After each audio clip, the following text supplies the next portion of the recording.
trying to make all this shit work. Nice Reno. Hey man, it's all good, bro. That guy can go on about his day. There's two things. He could say some shit like that, go on about his day, or he could see this, come up, approach me, have a conversation, and get inspired by it, and go take action and do something to change his life.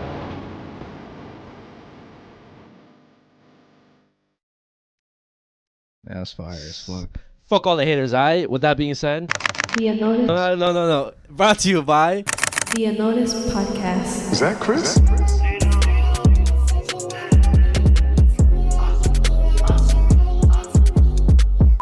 What's up, guys? Welcome back to the podcast that goes unnoticed. Welcome back to the spot. Don't make it hot. We love you, even if you listen to And welcome to episode 138. Shout out to all the listeners on Spotify, Apple Podcasts, Instagram, Facebook, YouTube, TikTok, and Patreon. Before we do start the podcast, yo, I'm sick, guys. This has like been the third fucking week that I've been sick. I've been getting sick literally every other week. My daughter's been getting sick every other week. I don't know if it's like something going around. You know, kids are fucking dirty. She goes to school, she comes back sick, and then it's GG's for everybody in the fucking house. And then it slows me down. We were about to miss this fucking week, but we were. But thank God we didn't, you know. Because right now, we're recording this on Tuesday, guys. Now it's technically Wednesday because we record late. It's 1:33 a.m., guys. Yup. 1:33 a.m. A shout out to George for like somehow still like, well, you edited like last minute, so I don't even know why I'm saying that shit. I do edit last minute, but it kind of because that's why I kind of agreed to like record later and shit. Yeah, because I always edit till I start editing on Thursday, which is better for me because I get like, to kind of put your mind just on that. Yeah. But before we start the podcast, I have like a random ass thought because this podcast is gonna be pretty toxic, guys. Just letting you know, just a heads up. But it's a random thought that happened to me recently. I don't know if you do this. What? But what's like the worst thing that could happen in a family household, like in your house? The worst thing that could happen in a family household, or like an annoying thing, something that's like that just comes to mind automatically. Something annoying that would happen in a family, like, or in the house. In the general house, something annoying. With roommates, it doesn't matter. I guess something annoying is the toilet getting clogged. I absolutely hate when the fucking toilet gets fucking clogged. Let's say you didn't even fucking use the bathroom. Okay. You go in. And then it's fucking clogged, and it's like, bro, who the fuck clogged the fucking toilet? Okay, yeah, I understand that. That's fucking annoying to me. Okay, so with me, right? What's annoying is when either you have to use the bathroom. Yo, why is it always the bathroom thing? But somebody's taking a shower, so you have to hold it, or somebody's taking a shit and you have to take a shit. Or yes. And the only reason I thought about this was because recently I've noticed that I started this habit. For everybody in my family or in my house. So before I shower, I always ask everybody, yo, do you have to take a shit? Does anybody have to use the bathroom before I shower? Because I usually take like a good 30-40 minutes taking a shower. Yo, goddamn, bro. And then every time I get out, oh my gosh, I had to use the bathroom. Why couldn't you come out earlier? So I always, everybody does that now. Everybody does that in my house now. You have to use the bathroom. You have to use the bathroom. You have to use the bathroom.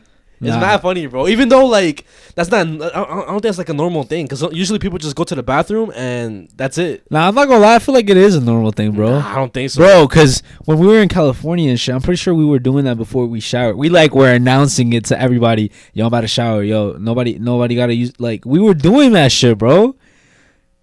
I feel like we're used to living with a lot of people in the same house. Yeah. So it's like we got home trained or whatever. So what about your other house? Yeah, we did that. Okay. So maybe it is that then. It's broke motherfucker problems, bro. When you have one bathroom, rich motherfuckers don't experience this. Yeah. They have like 2, 3, fucking 4 bathrooms in the fucking house. I low key didn't understand that until I got older. Like, having multiple bathrooms? Yeah, I was like, bro, like, why do you have to have mad fucking bathrooms? Oh, motherfuckers be having like 10 fucking bathrooms in one house, right? Yeah. But now I understand, bro. Now, that's crazy, bro. Yeah, but it's just like a random thought that I thought of because recently it's just been happening a lot, and I was like, I wonder if anybody else goes through this as well. What else is something like that you experience? I guess that's annoying, like in the house. Revolving around like a lot of people living in a house, because I feel like when you live by yourself, you know, you don't experience certain shit. But like, you know, like living with a lot of people, like it's obviously a different environment and shit. You know what I mean?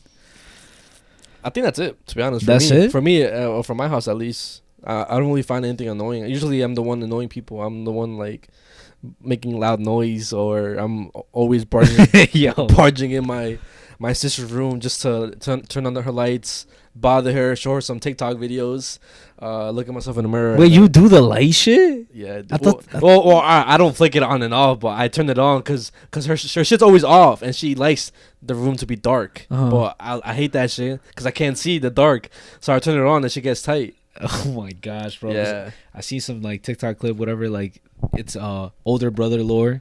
They like fuck with the lights and shit. I don't do that, but like it's like kind of doing it at the same time because like I said. For me, like one thing in my old house and shit was I felt like low key I never had like privacy.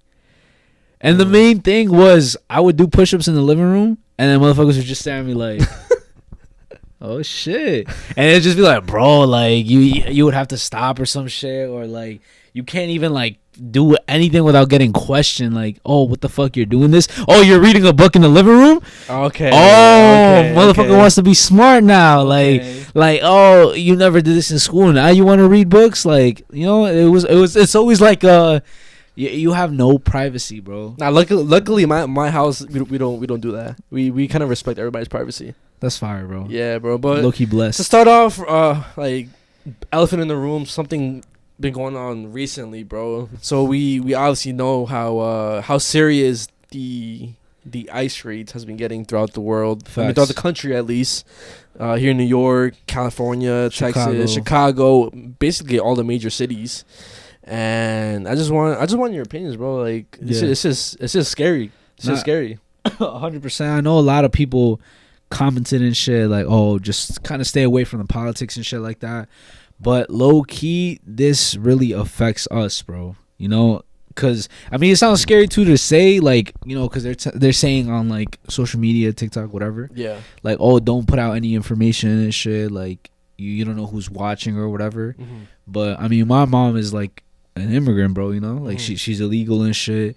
So it's kind of scary to like have that idea in the back of your mind. Like most of my family is like that, bro. You know what I mean? So having that idea in the back of my mind that they could just fucking get sent over back and shit, and then we might not ever see them again, or like we might, but it's gonna change our lives forever. You know what I mean? Because recently my parents they basically had the talk with us, and it was kind of a quick talk because we're older, we can understand.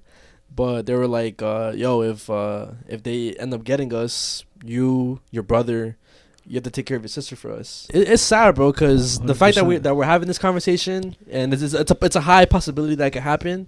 Yeah, and it's scary, bro. And it's always been a thing, though. You know? For sure, yeah. Guys, this has always been a thing. A lot of people obviously bring up like other shit. This deportations has always been around. Have always been around.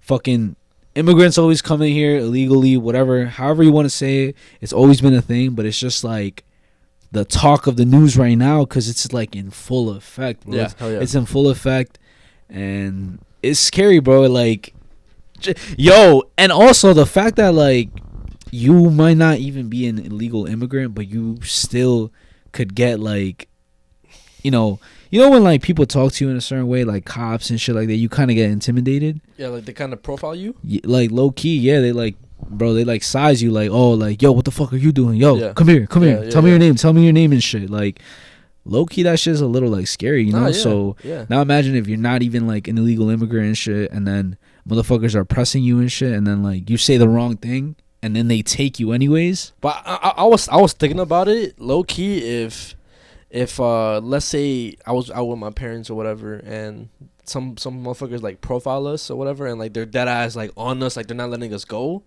I would make myself the bait. I would run away. That's fire, yeah. And let them chase me. I would probably end up like doing some shit where they have to chase me so they can let everybody go. Yeah. And then, bro, I don't have nothing to worry about because I'm a citizen. So what the fuck?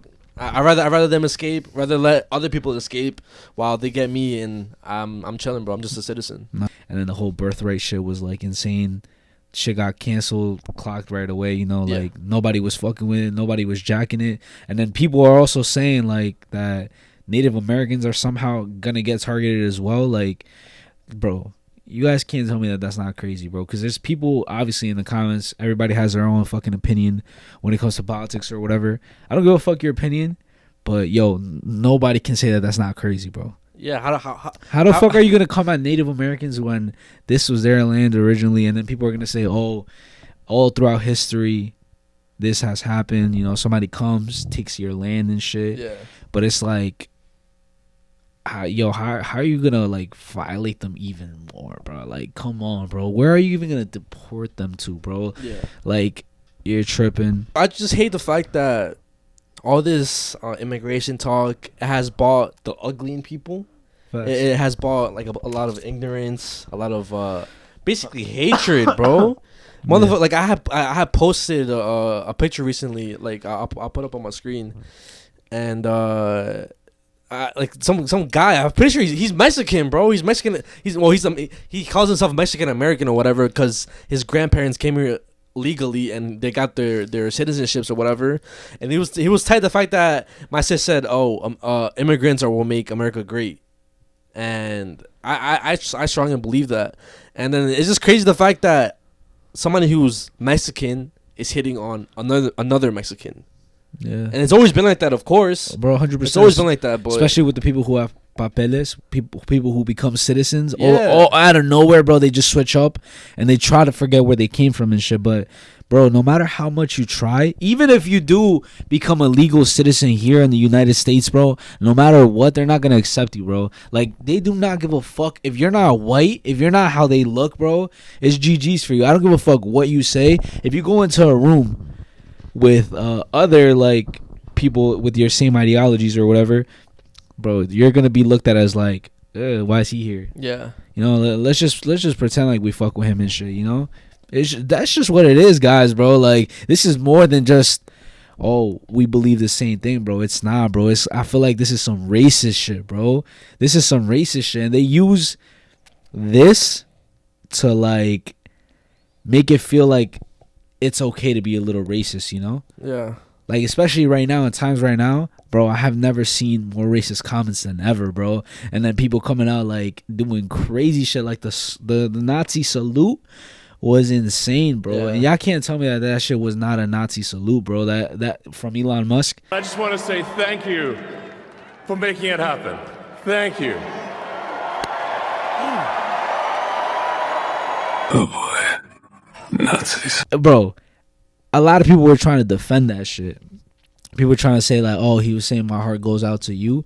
But like, bro, like the way he did it, bro, like you can't tell me that, bro, like how people in the news were saying, or people everywhere were saying, you do it in public then. You do it on fucking national TV or on TV, or if we do it right now, bro, it's GG's, bro, you know? Yeah. So it's obviously not, it was obviously a Nazi salute, bro. Come on. And people are still trying to be ignorant about it, bro, trying to defend it, whatever. And yeah, I just know this is some racist shit, bro. I don't give a fuck. This is some racist shit. And we're only talking about Mexicans because we're Mexicans ourselves, bro. Yeah. You know, obviously there's a lot of other people getting deported and shit. Salvadorians, Hondurans, Ecuadorians, Colombians, Guatemalans, bro. A lot of people from South America. Bro, if you weren't born here, if you came from another country, you're an immigrant and shit. Yeah. So I'm pretty sure there's even people from like African countries, if I'm not wrong, or like, all I know is that right now Mexicans is like really being targeted and shit because they're going to spots where Mexicans would be at, bro, and other Latin American countries and shit. And I just want to say, like, there's gonna be people who are just gonna be like that screenshot that I have right here, the one that you saw. Yeah. But like, I get obviously to do it the legal way, but it takes a really long time for motherfuckers to become citizens here in the U.S. People still who applied for their citizenship not long ago still haven't gotten anything back. They're still not confirmed to be a citizen. That like some people it takes months, like your brother said, it takes months to even years for them to become a citizen. Yeah. Which I just find so stupid, bro. It goes deeper than just immigration and shit, bro. Trust me, guys. It's not just about immigrants, bro. It's not just about that, bro. It's literally about racism, bro. That's what it is. People just try to disguise it by saying these big words and saying, oh, this and that affects this and that, but in reality it's just racism, bro. And they're trying to hide it as something else. They're trying to say that, you know, we're this and they're that, and they're trying to make it a white America, bro. It is what it is, bro. That's what they're trying to do. And the fact that there's legal immigrants and people from here that were born here in the US that aren't an immigrant are saying that that they're wrong for doing it. There's people that agree with that. Yeah, literally. I saw this video of this lady. I'm pretty sure you saw it too. It's like she was getting interviewed of like, she lives in Texas, and they asked her like, oh, what do you think about the deportations? And she said she obviously does not agree with it. How if they deport the people who work in the fields, there's gonna be people who were born here. They're not gonna want to do those jobs because 10 years ago, whenever there was mass deportations of people in the fields, people who gather the strawberries, the oranges, all that stuff. Mm-hmm. Nobody wanted to work there. It was the immigrants who were willing to work there. And then they were gone. And then what happened? Exactly. Living here on the border, do you support mass deportations? No, absolutely not. What should happen with all these migrants? They need to figure out something, but this is a long time. I've lived up here since kids used to walk across. There was never a problem until Trump came into office. I'll just leave it at that. So do you think Trump's going to be the man to fix this Nope, situation? This is going to make everything worse. We're not going to have anybody get the food. I remember 10 years ago, they were looking for workers to pick strawberries. No white people pick strawberries for any price. No price. Mm-hmm. No price. We're going to be screwed. We're going to be totally screwed. I don't know what's going to happen. We definitely need a redo on it, and all the people that came in this past year that were not from South America, but that had flown in from China and Africa and Turkey and all the other places. I don't know how that all happened, but having a border fence does jack shit. They climb over it and they get hurt. If we need more border patrol, we need money. We need border patrol. Where's he going to come up with all that money for the border patrol that's going to do all this? They're not here right now because we're short. Mm-hmm. There's just not going to be. We're going to be really screwed over. I'm not sure what's going to happen. I've got 30 acres off the grid, and I feel safer that way. It's insane work, bro. And obviously, I understand criminals should, like, be dealt with and shit. Yeah, of course. And if you got to get deported because you're a criminal, it is what it is. You fucked up. You either somebody killed somebody. You know, like the whole Laken Riley. Everybody's, like, mentioning that shit. And, like, I know people in the comments were talking about it, like, to mention that. Yeah, so, like. But hear me out. So okay. what happened is that there's this girl, Laken Riley and shit. Okay. And I think she got something brutal happened, bro. Okay. Like she got killed. She died. Whoa. And it was an immigrant who did it. But it's like you see how like they're profiling everybody and think everybody's the same thing just because of one person? Yeah, it's like you're making this like assumption about other people, everybody else and shit, and you're trying to basically use this to push out a narrative to fucking hate immigrants, bro. Like you see how you guys don't see how that is, bro. It's the same shit with the whole like if a black person kills somebody and shit, automatically all black people are killers and shit. Like yeah, like bro, you guys are trying to just give narratives out. So certain people who are fucking the sheeps, certain people are literally like the fucking sheeps, and they just follow the crowd. Oh, let's hate on these people. Fuck it, let's all hate on them and shit. Yeah. You know, without thinking fucking twice and shit. That's all they are, bro. They're fucking bots who listen to these people's narratives, and they're like, fuck them. Yeah, everybody fuck them. Yeah, fuck them and shit. Then it's the next person, the next person, the next person. Oh, Arabics. They do some shit. Now all Arabs are terrorists and shit. That's racist, bro. That's like literally some stereotypical type shit. You're stereotyping these people, bro.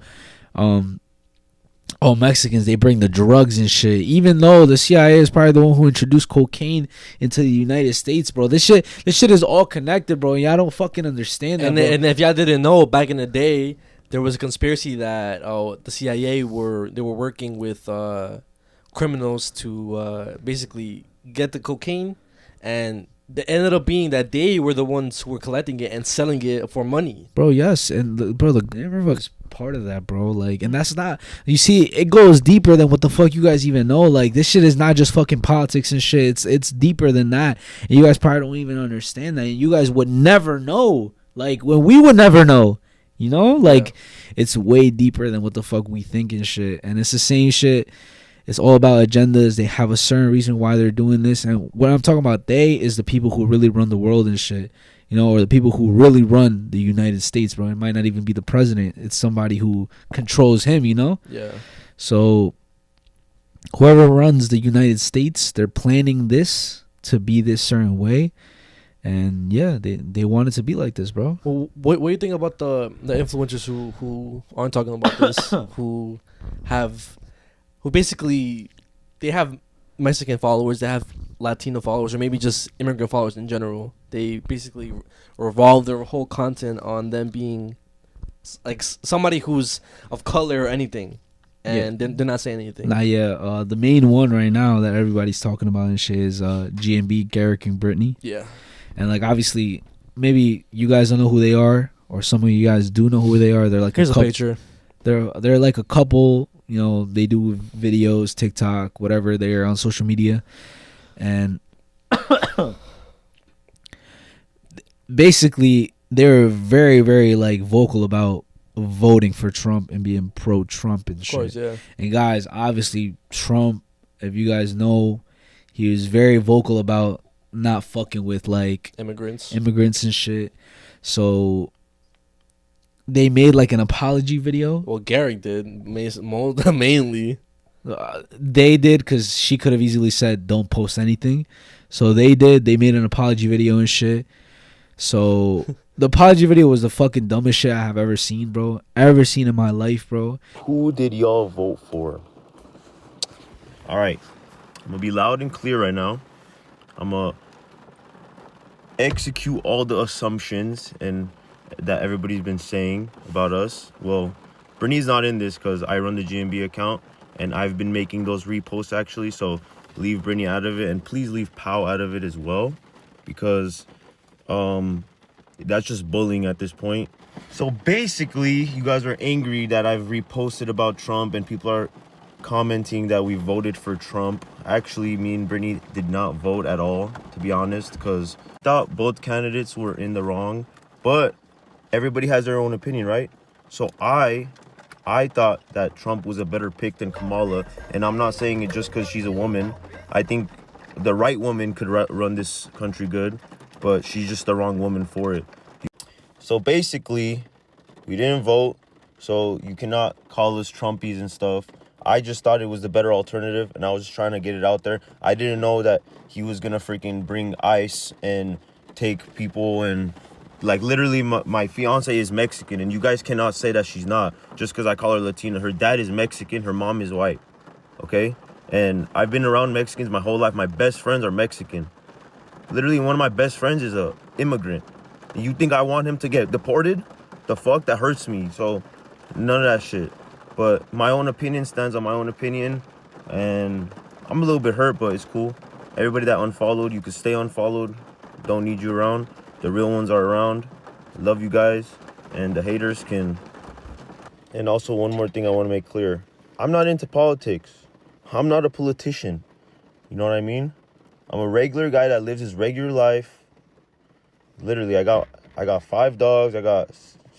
My cars are my passion. My baby's my passion. Like I don't. We can't control what's going on in this world. Like, it's evil. I understand, but. So what they claim is that, what Garrett claims is that he basically, he did it. He reposted these like Trump shit, pro-Trump shit. He promoted Trump. He was pro-Trump. He wanted Trump to win. Trump to win and shit. Then he said, I didn't vote for anybody. Which is cap. It's definitely cap. I didn't vote for anybody because I didn't know who was the best candidate. And I didn't know that Trump was gonna deport all these immigrants. Like, bro, he was vocal about doing this shit multiple times. You see how dumb he is? He should have just stayed quiet. He just fucked it up even more for himself. Cause how the fuck are you talking about politics and shit? How the fuck are you saying pro-Trump, pro this, pro that? He's reposting all this shit without even really knowing what the fuck he's reposting. Yeah, he's just being the bot. He's literally a fucking bot. Yeah. So he's the fucking problem. Yeah. He's the fucking problem, bro. Not doing your fucking research could It's lead easy. you to that stupid shit. Yeah. So you really deserve it, bro. You fucked it up for yourself. You didn't do your fucking proper research, your proper fucking homework, which you should have. Yeah. Now look what happens, bro. This is GG's. You're a fucking idiot, bro. And it's even worse because your girlfriend is fucking Mexican, bro. And then she was mad. She was mad quiet the whole video. People were commenting. Fucking embarrassed, bro. She was fucking embarrassed because she knows it's GG's, bro. Like, there's no trying to come back, bro. He was trying to say, "Oh, my opinion." Yeah. Like, bro, you're literally Ed. Bro. If anything, like you said, they shouldn't have said anything, or they could have just stepped up and said, "Yeah, we voted for Trump." Just admit the truth, bro. It's already there. Like, you're caught, bro. Exactly. Why lie about it? That's how you know all they care about is their fucking... Is money. Is their money, their clout, whatever they have. That's all they fucking care about, bro. If you really believe in something, bro, you gotta stay 10 toes about it, you know? Like, that's why we're standing 10 toes about what we believe, because it really affects us and shit. I really do not give a fuck if you don't agree with me and shit, because at the end of the day, everybody has their fucking opinions and stuff, and... you guys don't have to fucking fuck with us, you know what I mean? Or you guys don't even have to fucking agree with us. Like, it is what it is, bro. Like, bro, and like also like the people who weren't saying anything at the time, it's like, bro, like, you guys are literally fucking beaners, bro.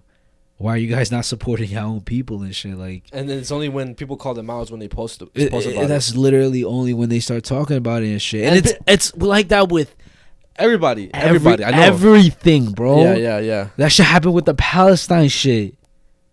Oh, it didn't take until people started saying, "Yo, why is if you're a fucking influencer and shit, you have all this fucking following and stuff." It's not until people are scared, bro. This is what people don't understand, bro. The public don't understand. Y'all literally have these motherfuckers by the fucking balls and shit. That's the difference between normal people and the influencers and shit. They literally take this shit as like, oh my gosh, like they're trying to do anything to fucking hold it, you know? Like, but you just gotta be a real person at the end of the day, bro. Like, I don't know where I was going with that. You know what I mean? No, bro. You know what I mean? Yes. Yeah, the sickness got me fucked up. Nah, bro. You were saying how like they only care about their clout. They're basically something that's not really that important when they should be talking about real life situations. Yeah, and like be real, bro. Be real. Yeah, all this shit is a facade, but I'm pretty sure all this whole thing is making people realize, yo, these motherfuckers are they just have a facade, bro. Literally, bro. And it's whack too. You know why? Why? Because sometimes it might be a facade, but I'm kind of contradicting myself. What you mean? The Mr. Beast shit. Mr. Beast example. It doesn't matter if you're doing something good, if you're recording it, because you're still doing it. There's a difference, though. Why? Because they're doing it mad late when everybody's calling them out. People who do nice shit, they don't tell them. Like, people who donate to the LA fires, or people who give money to homeless people or anything. Nobody tells them to do that. No, nobody was telling them to do that. You got a point, yeah. Like, it's just how you. This is, bro. It's just a human thing, bro. Let me know what you guys think about that. Like, is it good that we're like even talking about this shit? And nobody can say anything about us saying like, oh yeah, we only talked about it like because everybody else was talking about it, because we talked about this shit 2 episodes ago, which was like I think before we took the break or after we took the break. Yeah, I think right before like Trump was gonna be like yeah exactly was gonna go in office and shit. The whole conversation I want to go to was like how these people are like, why the fuck are these motherfuckers like famous, bro? Why do they have fucking so many supporters, bro? If, like, once their true colors comes out is when the people realize, but even if their true colors come out, people still don't give a fuck and still support them. Like fucking that dumbass bitch, Ashley Trevino, whatever that bitch name is, bro. Yeah. Like, why are these bitches famous, you see, guys, and this is why, like, even though you guys are probably hating on us right now, some people are hating on us right now for fucking, like, even, like, talking about this shit, or obviously believing in something contrary to what they believe in shit, but at the end of the day, guys, we're real, yo. We're fucking real. So it's like, you guys are not gonna be like, anything that we do, y'all gonna know it's real. If we do some shit to let's say, help you guys, or let's say we try to help our community, we're not doing it as a fucking fake. We're not doing it just for the fucking camera. You know, the shit we're talking about right now, is literally our image, bro. We're trying to show you guys that we're not fake. We're not like these other social media motherfuckers who just like put up I'm happy for the camera. Bro, no, we're fucking real, bro. That's just what it is. Like, we're gonna talk about shit that's on our mind, no matter what it is, bro. And no matter if it's controversial or not, like. And bro. the point of being on camera and shit is so, like, no, fuck that. The point of being human is to have different mind. Like, everybody has a different mind. Everybody has different ideas, and you guys listen to our ideas, and you guys can comment if you guys don't like it. You guys like it, and like that. You know what I mean? Like, it's just, bro. Like, I feel like nowadays people on social media are more like, they try to be a certain way and they try to act a certain way, bro. And it's like, yeah, they try to act. What's that word? Corporate. Literally, bro. Like, since when did social media become corporate, bro? It's like they're so media trained that it's like, all right, bro. Like, it gets to a point, bro. Like, come on. Yeah. That's why people are calling them out and shit. Cause people, Garrick and Brittany, whatever. Everybody, bro. They were even calling out Santi or whatever, and like all he just now made a video about and it. the Los Boys, they were calling out all of them and shit or whatever. But they're calling out a lot of people, like these fools. A lot of main, even main La Platica, people. like they were calling out everybody. Super Ego. They were calling out everybody. So it's like, bro, it gets to a point where you're choosing to be media trained, and it's like, it gets to a point where you're about to get canceled. That, oh fuck, I have to fix it now. Is it worth losing? Losing, I guess, a loyal fan base just because you don't want to lose thousands of dollars, money, deals, because something that you probably believe in, but you just don't want to say it, or something that is gonna help the people who support you. Exactly. It's so dumb, bro. This whole situation, like I said in the beginning, bro. It just made me realize how much ugly, how much hate, how much ignorance there is in the world, bro. And guys, you guys don't have to fuck with like what we think and shit. Yeah, exactly. Yeah. Like, it is what it is, guys. You know, like, if y'all unsubscribe, because I did get some messages of, oh, I'm gonna unfollow you now, which I don't really give a fuck about, to be honest.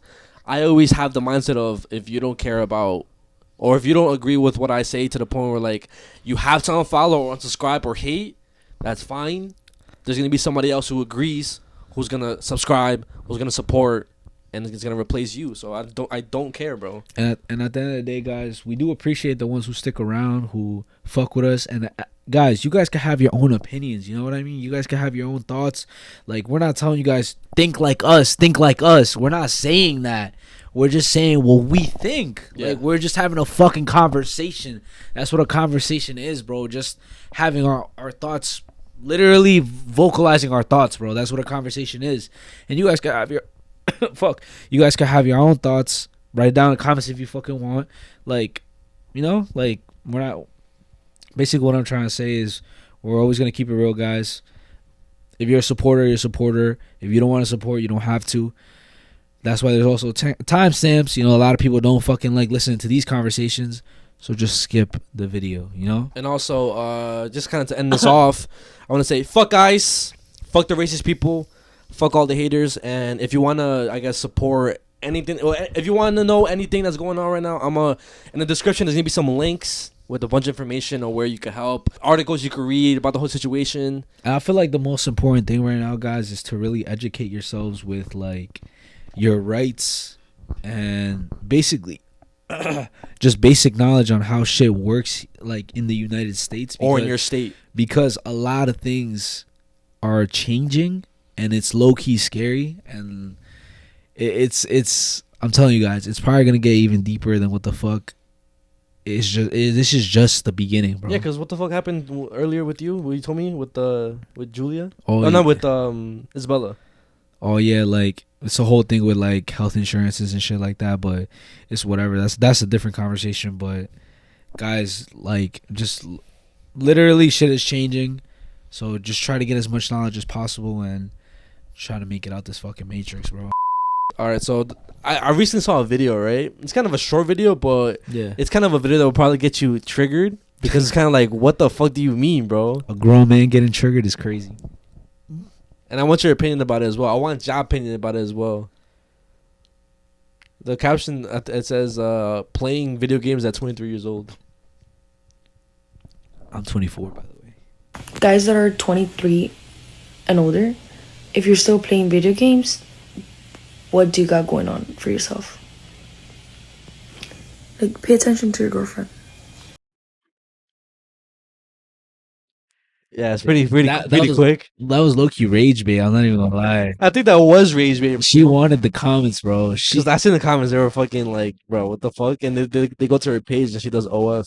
That was 10 out of 10 rage bait right there. Yeah. I'm not gonna lie, she probably got what she wanted, the comments, the attention, like, and then you got some simps that stayed along and shit. But I guess the topic of discussion was, is it cringe to like still play video games and shit? Above the age of 23 years old? I feel like, is there really an age for video games, bro? There's not. There's literally 18 plus video games. I feel like literally video games go to, bro. First of all, guys, I want people to understand, video games are not just like fucking. I'm not saying it's fucking bad, but like fucking like Mario, like some cartoon shit. Like, it's not just that, bro. Like, video games literally go from basic like enjoyment to like some strategic ass fucking games and shit where you have to fucking literally put your mind into the games and stuff, you know? So it's like, bro, like there's definitely no fucking age limit. Like, I don't know what the fuck she was on about. I think I was just rage bait because I don't know if we talked about this before. What? But playing video games, that's a sense of peace right there. You're at peace. There's nothing's bothering you. Facts. Like, it's literally the time where you decompress. Let's say you have a girlfriend or whatever, you have a family, and the only time you can decompress and be at peace from all like the ruckus is playing video games. So I feel like it's important for men or for people in general to have some sort of enjoyment in video games because, again, it's like an outlet. Yes. Yeah. Yes. That's literally you low key like that was a perfect way of putting it in shit. It's like playing sports. Yeah. Fucking, it's a hobby basically in a way. You know? And I've seen many people say how video games save their lives. Yeah, and it probably sounds corny to some certain people, but surprisingly, there's video games that change people's lives, bro. They're either depressed and they want to kill themselves, and playing one video game changes their lives. I've seen this one video. It was like a yard sale. There was this guy who basically picked up a bunch of old vintage games like PS3 games, Wii games, Nintendo 64 games, and when he left, he was like, I guess another reason to live. Damn, that's fine, bro. Like if you obviously when you look at the video, you don't really think anything too much of it because it's just like oh shit, like he copped some valid shit. But bro, maybe he was on the verge of maybe killing himself, and maybe this he was being like that was literal type shit. Yes. Also like it's some nostalgia shit, like some like yes, like it brings back old memories. Yeah. You know, because there's certain games that when I like if I was to play again. Like, for you, I know, like, for example, Budokai Tenkaichi 3. Crash Bandicoot and Spyro, for me. But just whatever, recent shit. You know, like, that's a game that, like, we're all like, yo, like, that's fucking crazy and shit. Or the fucking, the game and shit, like, what the fuck was it? Even though it's a fucking, like, traumatizing ass game, the game Manhunt. Even though I didn't play it, like, it's, like, kind of like a memory and shit, because I used to watch my brother play and stuff, and it's, like, you know, it brings back old memories and stuff. Even like the original Black Ops games, the original Call of Duty games, same shit, bro. I agree. So it's like, I feel like video games are always going to be around for a good reason. Mm-hmm. If you don't, also I feel like it's like therapeutic in a way too. Yeah. If you want to release anger, you know, you obviously don't want to fucking start crashing out and shit in real life. Yeah. So you can fuck around and crash out and like the fucking video games and stuff, you know. But sometimes it'd be backfiring because let's say I fucking lose. You start raging. Yeah, I end up raging, and then I was like, why the fuck did I play the game? What was like your worst like rage and shit? Yeah. I never broke a controller. Good, like thank God. But so in my windows, there's like a little like gap separating the windows. I have two windows in my room, and that middle gap is pretty sturdy. You punch. I used to punch that shit a lot when I used to play games. I don't know if it was Black Ops or if it was. I'm pretty sure it was Black Ops. I'm pretty sure it was blackouts where I would either lose or something, and then I would just hit that shit crazy, bro. Yo, Yeah, I'll take a picture of it so you guys can see what I'm talking about. I wish my brother was here right now in this conversation because I know, yo, I rage and shit. I'm not gonna lie. Like, there's been multiple times where, like, even Abby has experienced it. Like, I get triggered and like she's even like, bro, like, what the fuck are you doing? Yeah. I'm like, what? Like, she be calling me. I'm like, what? What do you want? And like, I know it's fucking out of pocket. It's fucking ridiculous. And she's like, why are you screaming? Yeah. And I'm like, I'm fucking losing. And then she just starts laughing because she knows it's fucking retarded, bro. Yeah. But my brother, like, this motherfucker, like, would fucking, like, scream at the top of his fucking yo, you guys probably heard him, like, oh, back then, yeah, back when we were still out, like, I was still at my old house and shit. We would record in the living room, and my brother would be playing in the background and stuff, and y'all would sometimes be like, yo, what the fuck was that scream? Yeah, what the fuck was that loud ass, like, whatever. And it was always my brother because he's passionate about video games, bro. And this one time, I remember this motherfucker, like, broke his remote, bro. You broke his remote? I remember he fucking, like, smashed it. Like, I think I remember seeing him, like, do that shit. And I'm pretty sure he's done that multiple times. And, like, I think he even broke headphones or something before. Like, there was this one time, I think, like, I was like, yo, where's your old headphones? He's like, nah, fuck that shit. That shit's fucking ass. I'm not gonna lie. I've been close to, I think the max of hitting my head, my controller is just hitting it on my hand, cause I'll be debating of wanting to actually break the fucking controller, bro. I'm just being so dead ass, but I just be like, nah, this costs bread. I'm not gonna break it. Guys, I've been really into Sparking Zero because of this motherfucker, Dragon Ball Sparking Zero. You're probably gonna see next week. Oh yeah, we're gonna do a whole video about Sparking Zero versing each other, but fucking, he really low-key really got me into Sparking Zero only because he, like, kept low-key talking shit, like, oh, I can't be better than him, I can't be better than him. I took that as a challenge, so now I'm literally trying to be better than him, if not at the same skill level. Yeah. But that game makes me rage more than anything, bro. Call of Duty doesn't even make me rage anymore. No. I be dying OD and I just, like, I just rage quit. Like, I don't even rage quit, I just, like, back out from the game.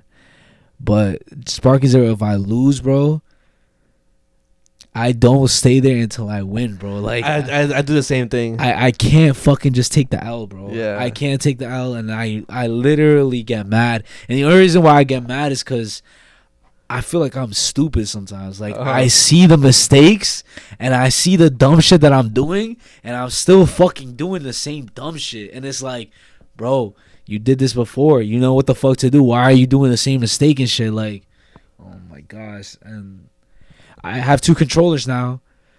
So now more than ever, like, I really be, like, tempted to fucking just, like, smash my remote. Today, low-key, I hurt my hand. Cause you hit it on your or if you couches and shit, the armrest of the couch, oh my God, has, like, the wooden, like, hard part and shit. I fucking, like, slammed my hand like that. Low key, I hurt, like, my hand right here and shit. It still hurts right now. Thank God, low key, I didn't, like, violate and shit. But, like, that's the worst I've done recently. Oh, nah. And it's all because of that fucking game. And I love that game. But every time I finish a match, I turn to Abby and I'm like, I hate this game. I fucking hate that game, bro. Sorry, bro. It's not enjoyable, bro. I don't give a fuck what anybody says. Or, like, fucking Sparky Zero fans, whatever. Like, I don't think it's an enjoyable game. Like, it's one of those games where, like, it's either you win or you don't enjoy the game, bro.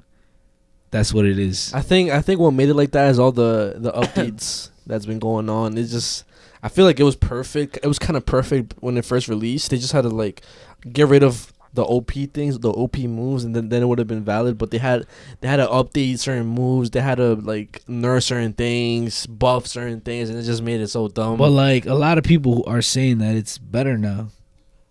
And you're a Z rank now, so it doesn't, like, I don't think it matters. I don't think that matters, bro. But why wasn't you a Z rank before? Think about it. There's obviously shit that was imbalanced. So I was ass. I didn't know half the shit that I know now. Oh, so you just got better. Yeah, over time. But I feel like, and just the updates kind of made it harder for me to get better because of certain moves getting. You needed to adapt to the new moves and shit. Yeah. Fuck that game, guys. I love it. I hate it. Fuck that shit. Yeah. I hope y'all see the video. It's gonna be up before this or after this? After this. Make sure you guys watch that fucking video. It's gonna be mad fucking toxic. I'm gonna try my best and shit to really like fucking win.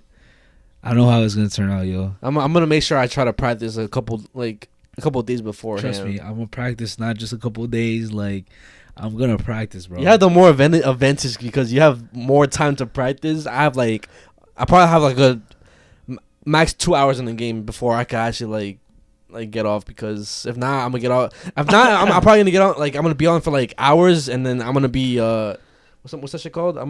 It's gonna be unproductive for me.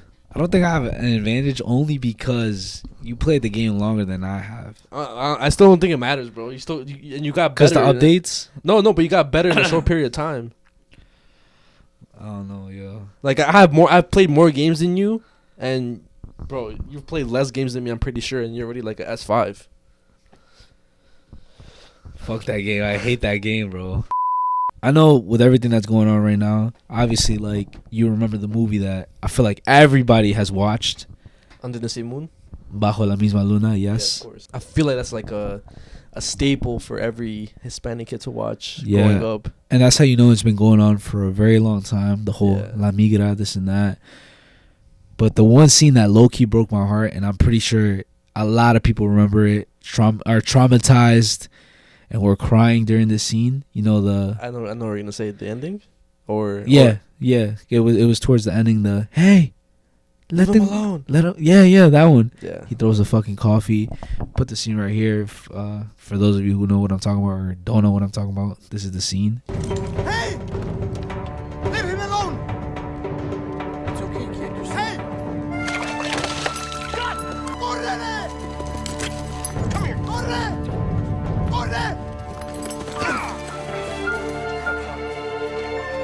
He ends up basically letting the little boy escape while he gets arrested. Yeah. And he ends up reuniting with his mother. Now that whole movie is just it's a good ass movie. It's an emotional trip type shit. Hell yeah! It just shows the whole like if you want a movie to show the the struggles that immigrants go through, I feel like that movie is a good representation. For a fact. You see them working here in the U.S. and then out of nowhere, ICE they come raid like their workplace, and then they have to obviously run. Some people get arrested and shit. And they're just family, hardworking people. So, what would you say is your favorite scene besides that scene? My favorite scene of the movie? Besides that scene, yeah.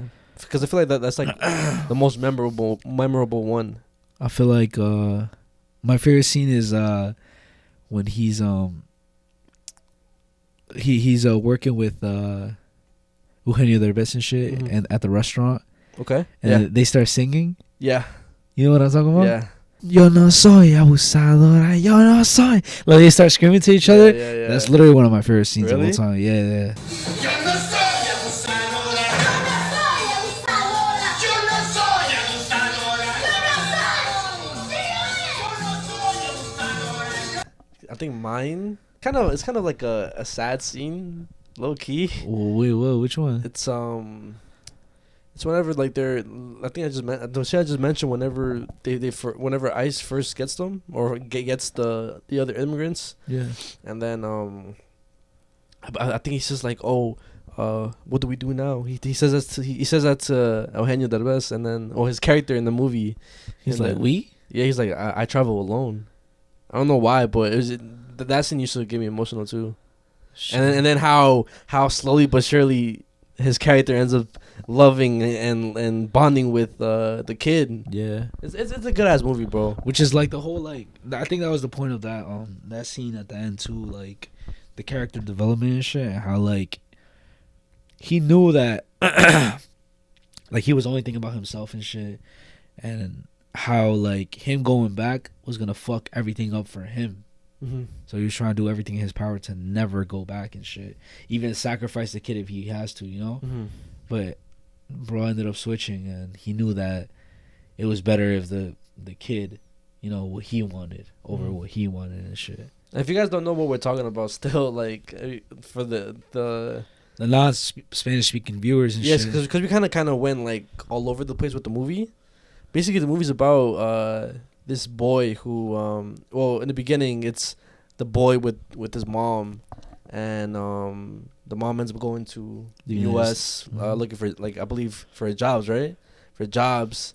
And then some shit ends up getting fucked up, so he ends up coming up with a plan to go to the US to help out his mom, and on the way ends up meeting Eugenio Derbez's character. But his mom didn't want him to come, or she was trying to save up money for him to come, and the grandma ended up dying. So he, like, basically had no choice, because these motherfuckers, like his aunt or some shit, his uncles, his aunts, were trying to basically grab him so they could keep all the money that the mom was sending from the United States. Because obviously you guys know that the fucking dollar is worth more than the peso. Yeah. So all that money that the mom was sending was like doubling in Mexico and shit. So obviously somebody in Mexico, like, of their family was trying to, you know, and there's people like that in real life, bro, that really try to, like, do some sneaky shit like that, stealing people's money and shit. But he's like, nah, like, I'm not trying to go with them and shit. So he ended up dipping. I remember another scene, like, he leaves, like, his Walkman or Discman, whatever, to his friend and shit, like the poor kid who had no family and stuff. That's low-key also emotional a little bit. And then he ends up going. I think he meets with these, like, people who try to help kids cross over, like, the border and stuff. They sneak him into a fucking van. It's like the Coyotes, no? Or somebody else? Nah, there was just somebody. They were two, like, I think college students or some shit. Oh, okay. Trying to, like, help kids cross the border and stuff. Okay.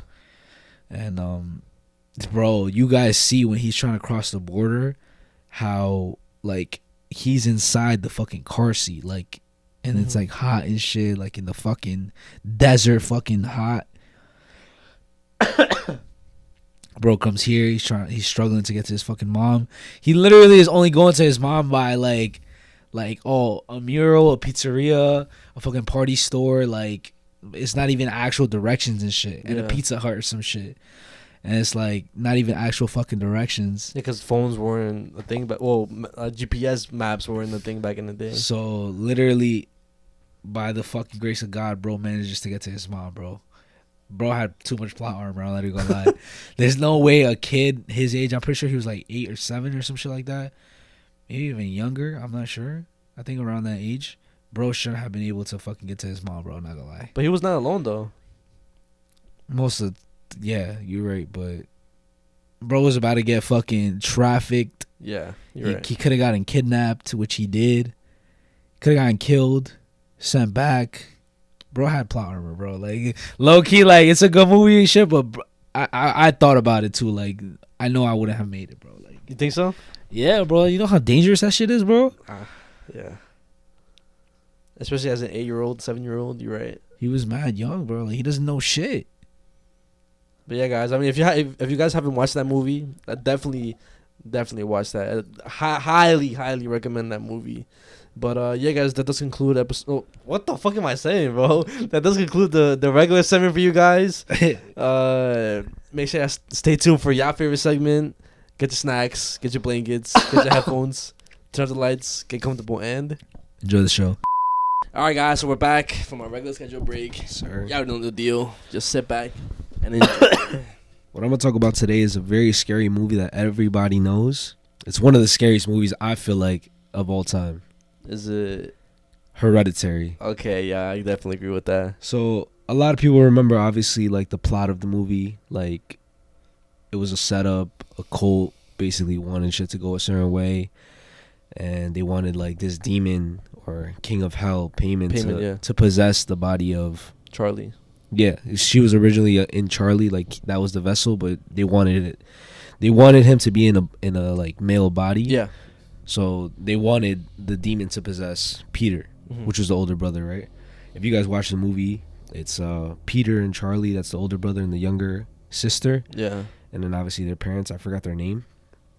But what a lot of people didn't know is that the cult members of, like, the whole payment shit, didn't just, like, it was basically cult members all throughout the whole movie. Like, it wasn't just like part of the family and shit, part of the grandma side. Like, there was cult members in the school. Wait, what? So the friends that were playing to be, they were basically acting like they were Peter's friends. No. Were cult members, bro. There's no what? Also, the girl who invited him To smoke? to the party, she was part of the cult as well. And what about the people? All the people in the party were part of the cult as well, bro. There's no way. So there's facts behind this, bro. So at the end of the movie, when they're basically saying all hail Payman, Yeah. and they're on their knees, bowing their head, Yeah. I'm gonna show you the picture of the friend that was his friend. Nah, what the fuck? I never knew this. Hold on. Okay, so you see this guy right here, right? Yeah. So you remember the scene? Yeah. It's Peter and his friends. It's when Peter, he has like a panic attack because he's thinking about what happened to Charlie. And then look, it's the same guy Zoom in, zoom in, zoom in, zoom in, zoom in. at the end of the movie. Nah. Also, the girl, her name is Bridget. Bridget Mulpey is her like full name. That's what it shows on her Facebook profile whenever she like sends him the message. Okay. And on one of the pictures, she's doing the same like hand sign that's on the statue. Also, Mulpey, the last name that she has, Yeah. that basically means like siren. So like basically something that like an entity that's supposed to lure sexually like, you know, men. And that's exactly what the fuck happened. Also, one of the biggest like what the fuck facts about the movie is that the same rate of the chopping nuts is in the party. You see how they were making the cake and they were chopping nuts? Yeah. Is the same rate as the head banging. If you put them side by side, it's the same speed and same tempo. First of all, yo, I just got the chills because I fucking hate the headbanging scene, bro. I was gonna mention that, like, that was one of the scariest scenes I've seen in the movie, bro. I hate that fucking scene too, bro. Oh my, yo, can you pop it up so just so people like see it? Cause Yeah, the headbanging scene. Yeah, that and also the scene where she goes like this, side to side. When she's cutting her throat. You're gonna see it, yeah. You know exactly what I'm talking about, right? Oh, like that's the scariest for you. Yeah. Oh yeah, hell yeah. Of When course, she's like yeah. decapitating yeah. herself. Yeah, I agree. Whoa, what the fuck? I never knew that. It's like something you gotta pay attention to then. Yeah, a lot of people missed it.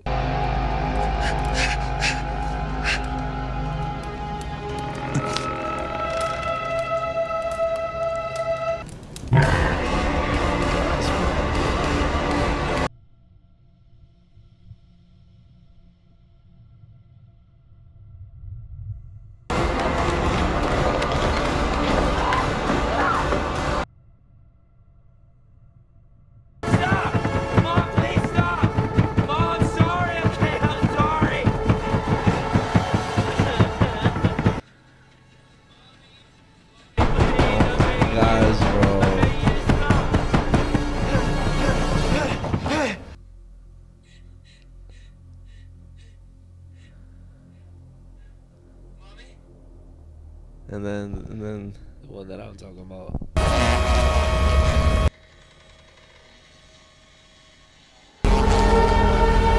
This movie's so fucking.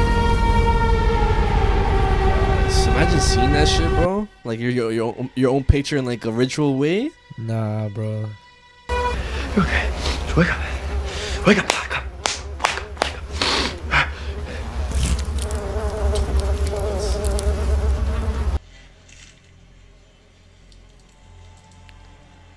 What the fuck, bro?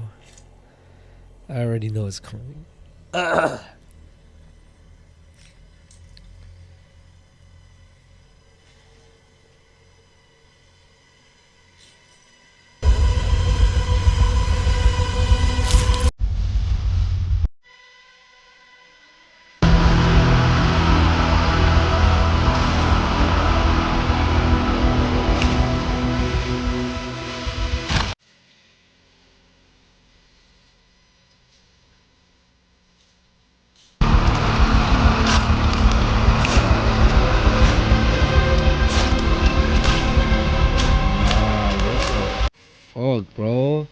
Starts doing it faster too. Yeah.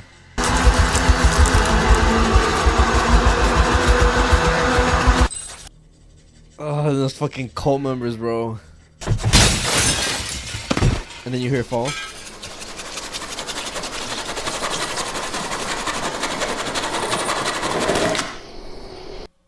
Yeah, bro, that's fucking disgusting. I fucking hate those scenes, bro. Especially also whenever Charlie gets decapitated as well. Whenever she's driving home. Yeah, that infamous scene too.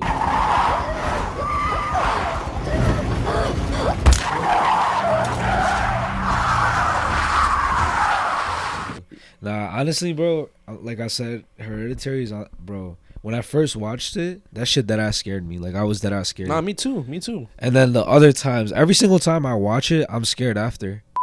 Since we're still on the movie topic, have you ever seen the movie I Am Legend? No. Well, I know what is that with Will Smith? Yeah. I know what it is, but like I never watched it. Will Smith is the last like person in New York. Okay, I do know that. I do know that. Like New York got quarantined. Yeah. They fucking destroyed all the bridges. Like you basically can't get out of New York City. And isn't there like alien looking motherfuckers in that movie? They're more like zombie, like vampire type. That shit. I remember too. I remember how they're they like look. zombies. I remember how they look as well. Yeah. Yeah. So that's the whole thing. Like there was this virus outbreak. Okay. And then they turned into this like fucking zombie / vampire because they can't be in the sunlight. Okay. Like kind of mixed hybrid, but it was a virus, right? And Will Smith is the only like he's a doctor trying to find a cure. Okay. That's why he stayed behind, and he's the only person in New York City. Everybody else is infected, or they just left. And this whole time, since he's alone, he's kind of going insane. And the director was trying to like show the audience that he was going crazy. So throughout like the whole like city, he would put mannequins in like different parts of the city, and he would interact with them like if they were real people. He would have conversations with them. But did he know there were mannequins? Yeah, I'm gonna show you like the part where he's having a conversation with the mannequins. Okay. And it's already kind of sad because you know you're by yourself and shit. Yeah. You're kind of like that's your only way of interacting with somebody, I guess. Let me see.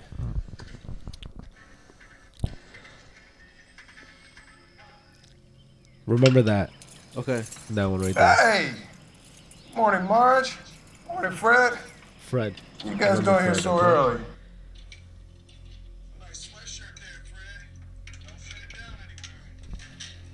Okay. Remember that mannequin? Okay? Yeah.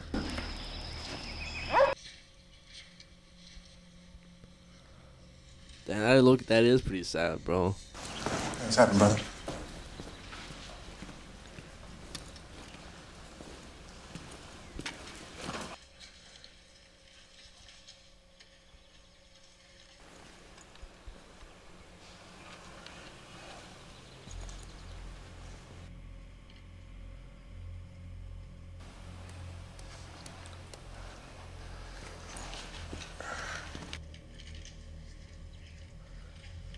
Morning, Hank.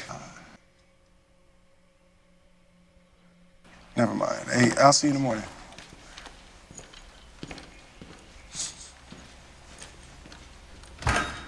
Well, you can see like it's a little like trippy and shit. You know, Yeah. he's trying to have conversations. It gets even worse when his dog dies, because his dog gets infected and then he starts going crazy. He goes back into that sort of? Yeah. Promise, my friend. I will say hello to you today.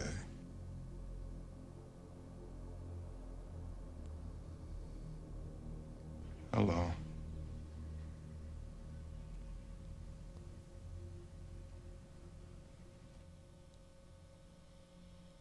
Hello.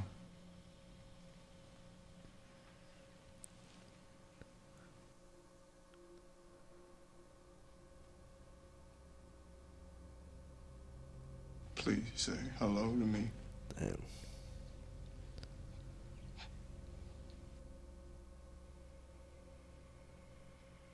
Please say hello to me.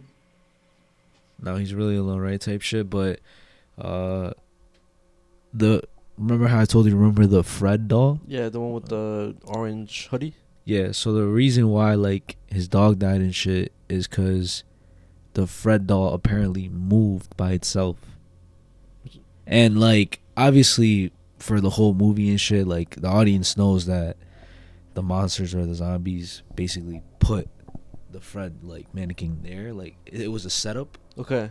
But what the director did is that he purposely like the mannequin actually moves in the scene for us to like see through like his eyes. Okay. Because he's actually going crazy and he thinks that it's actually moving, but it didn't move. Like, you know what I mean? Somebody else moved it. Like it moved like spots, but he sees it like it moved like this. Like, okay, like it actually like got like it was breathing or some shit. Okay, okay. And I'm gonna show you like that specific scene. Okay, I understand now. Yeah. Damn, I need to watch that movie, bro. Nah, it's a good ass movie for. Wait, what? You saw it?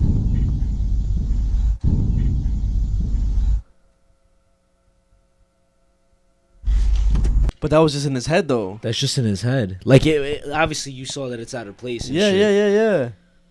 So we're seeing. The whole thing is like he's going insane and shit. And I didn't when I first watched the movie, I never like saw that. Mm-hmm. But it wasn't until people started pointing it out that I realized like it then has moved and shit. Damn. And that's what it means, that he's going insane because of how alone he is and how he's not interacting with nobody. Well, okay. So that kind of reminds me of a video I seen recently. With a mannequin moving? Well, kind of a mannequin. Hold up. So basically, back in 2021, there was this YouTube channel, or there was this YouTuber that went by Jimmy Jimenez, and the title of the video is called "11 de enero de 2021," and basically it's just him exploring an abandoned house in the outskirts of Mexico. And when he enters, you can see there's like a obviously like a huge mess. There's debris on the floor, and there's specifically a rag doll on the chair, but it's like face down. It's kind of like laying down on the chair. And as he's exploring the house, there's gonna be a different scene where he basically cuts back to the rag doll on the chair, and it's sitting up, but there's nobody inside the house. It's just him. What the fuck? So the doll moved by itself? Basically, or a ghost. You can let me know if you think it's fake or real. And you guys could do the same thing. Nah, what the fuck?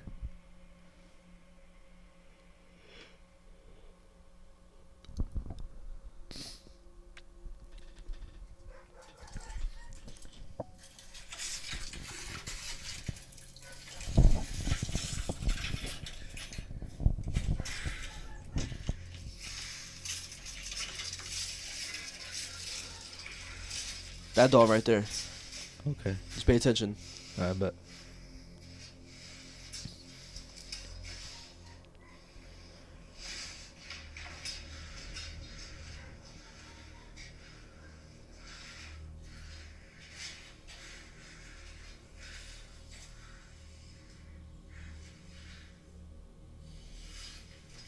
It's already kind of eerie.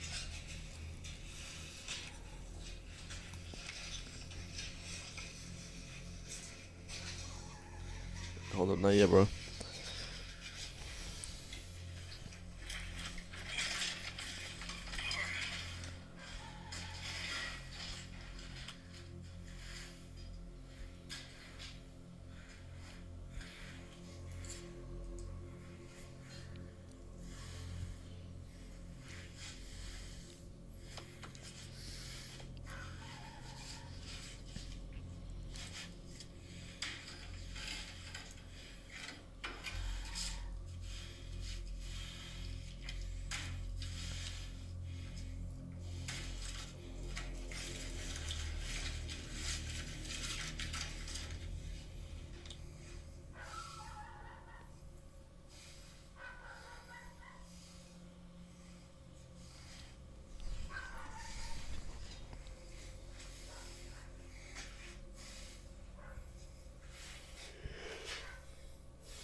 Just watch.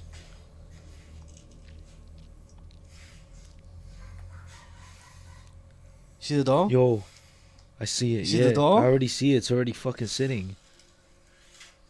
But he doesn't notice it though. It's not until he looks back at the footage and he's like, "Yo, what the fuck? Who moved the doll?" What the fuck?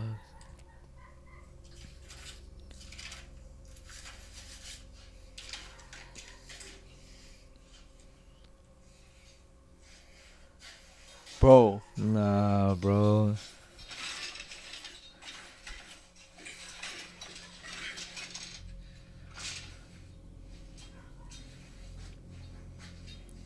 He doesn't look back at.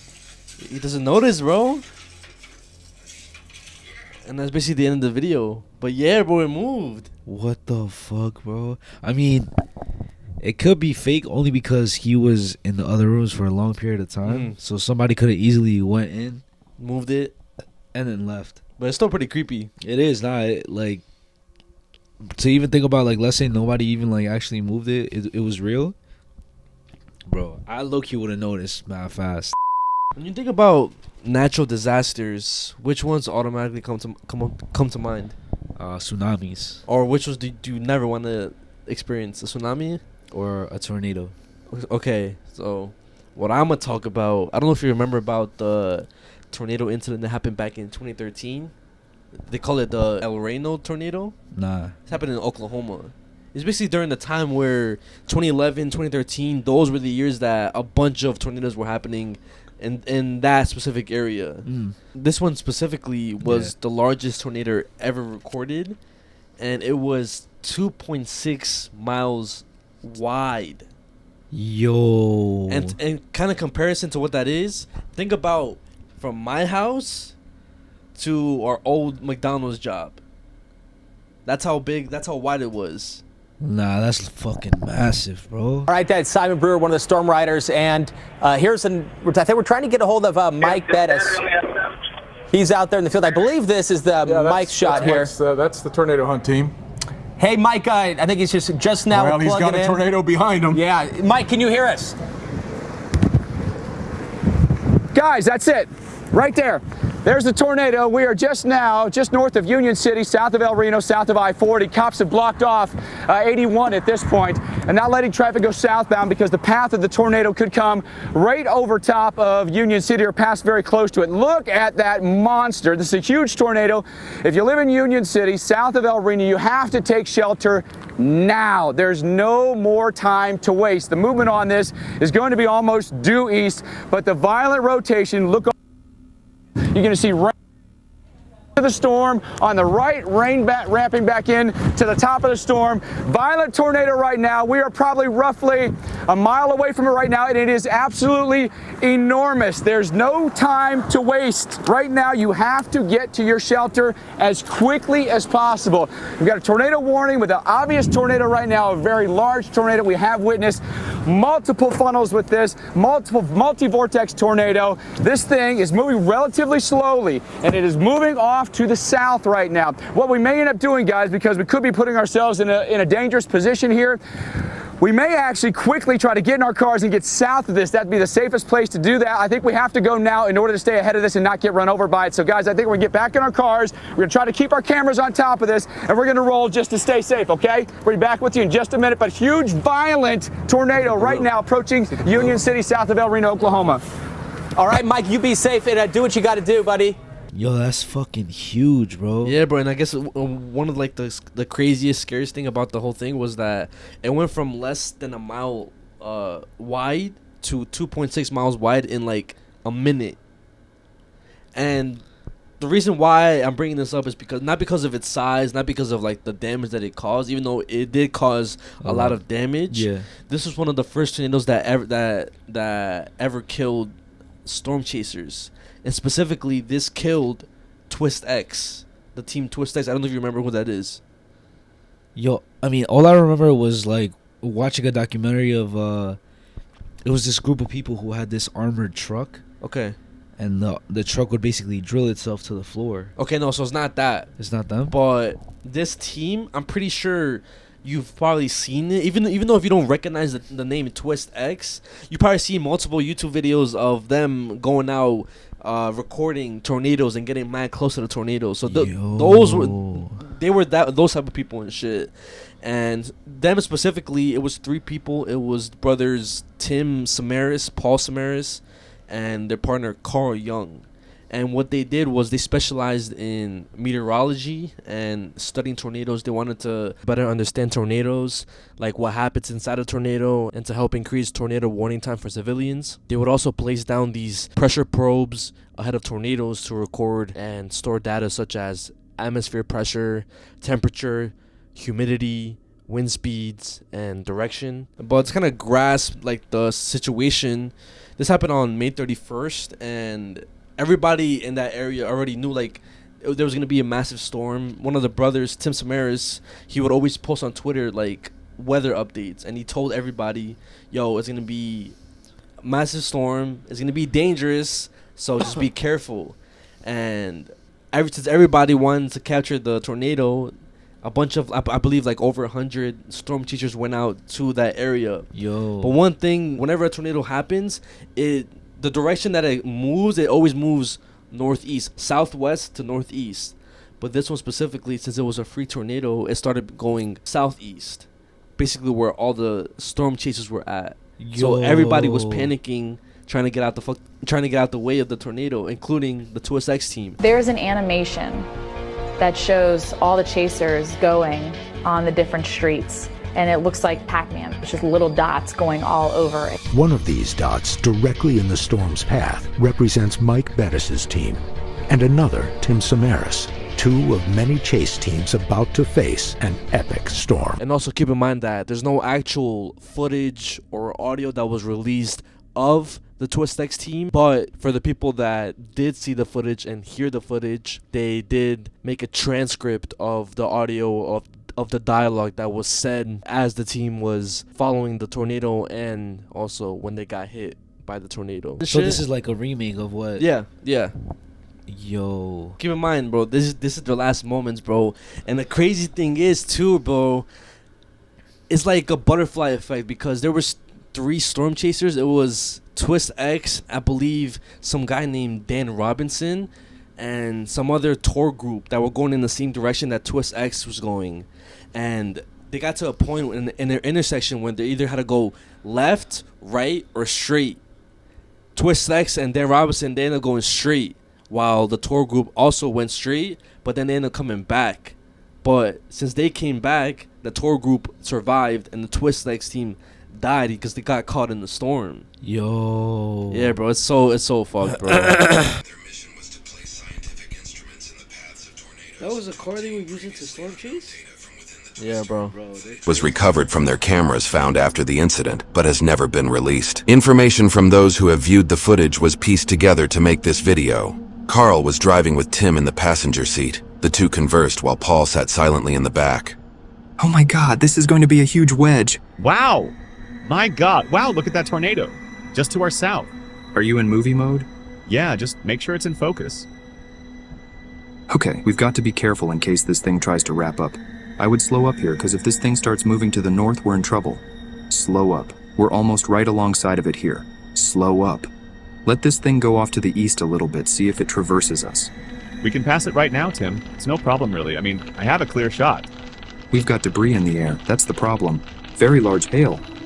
Okay, we've got to turn to the north, which is good. Got this inflow jet, so we're going to follow it around to the north and get out of here. Now we go up north, then east. Yeah.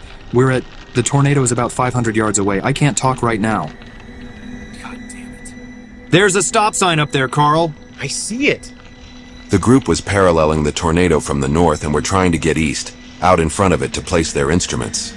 We're probably going to have to cross 81 if this road is good, and then drop down if we've got some viable roads. So this is the highway. Yeah. We're just gonna have to... Just keep going. They were unaware that over the past 60 seconds, it had simultaneously expanded from 1 to over 2 miles wide and increased forward speed from 20 to 50 miles per hour. Yeah. No, this thing is moving 40 miles an hour. Yeah, right. 30 to 40 miles an hour to the east. Now I see it. Well, maybe I don't. It's like it's just a bunch of rain here. They didn't know it, but they were already within the tornadic circulation. The Cobalt struggled to maintain speed on the gravel road while being buffeted by 100-mile-per-hour winds. Is it gone? The tornado isn't gone. It's just enormous. There's no rain here. In fact, keep going. This is a very bad spot. A few moments later, the group could be heard over the radio by Oklahoma Highway Patrol. They were screaming, we're going to die," as they were impacted by a powerful sub-vortex. The vehicle was thrown half a mile and left unrecognizable. All three instantly lost their lives. Yeah, bro. I believe they ended up coming across one of the brothers inside the car, obviously demolished, and then the other two were like flung a couple feet away from the actual car. What the fuck, bro? And I got some pictures and videos of like that day of the tornado. Yeah. So this one, it's another storm chasers. They were driving and then they end up getting caught with the storm, and then their camera falls out of their car, and it's still rolling, but you see their car flipping and flipping and flipping, bro. They luckily survive, but bro, you could just imagine. Let's see.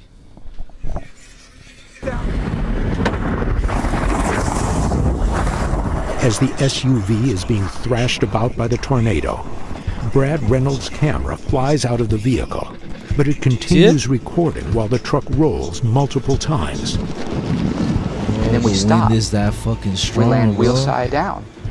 Bro. Was alive. Calling out to stay down, everybody, stay down. He was in Y'all the car okay? Y'all too? okay? Yeah. And they all screamed back, "Yeah, are you okay?" And so we knew everyone was alive, and that was a big relief. But we weren't done yet. There was 150-mile-an-hour winds now whipping through the car, and could be flying debris or anything.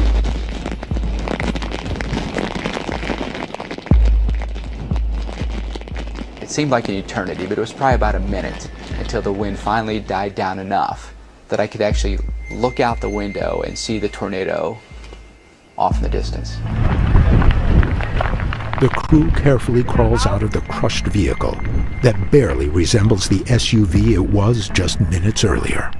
It is estimated that they've been tossed at least 200 yards. Now, the last video I'm gonna show you shows the tour, like a tour group that was following the Twist X team and another guy, Dan Robinson, and you can see Dan Robinson's car pass, the Twist X team pass, and then you see them be like, all right, let's turn around. And that's when, like, a couple seconds later, the Twist X team dies.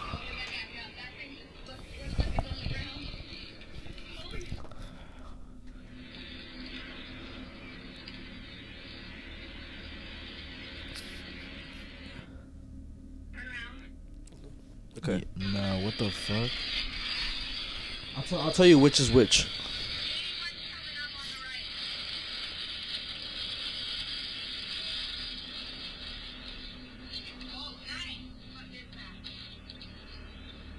So that right there, that dot that you just missed, yeah, that was Dan Robinson, and then that's the Twist X team's car.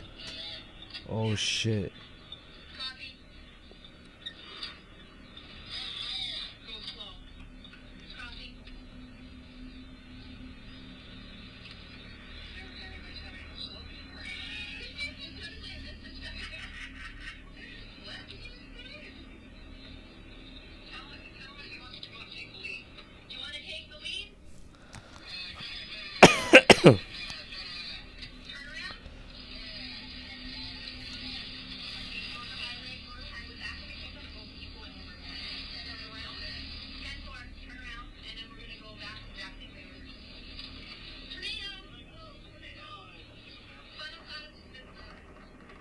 Oh my gosh, they just got caught by it.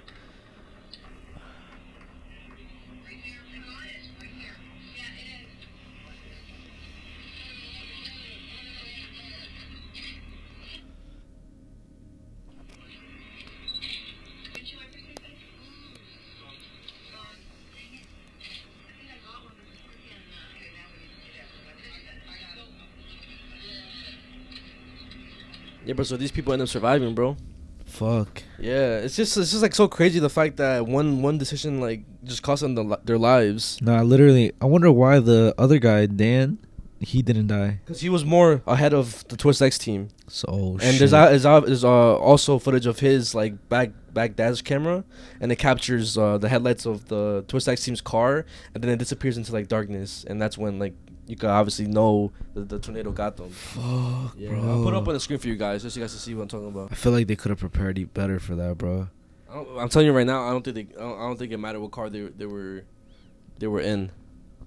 I'm telling you right now, no matter what car they were in, if it was a fucking big ass truck or anything, it still would have got fucked up. Only because there's also videos of like semi trucks, bro, semi trucks flipping over. Shit.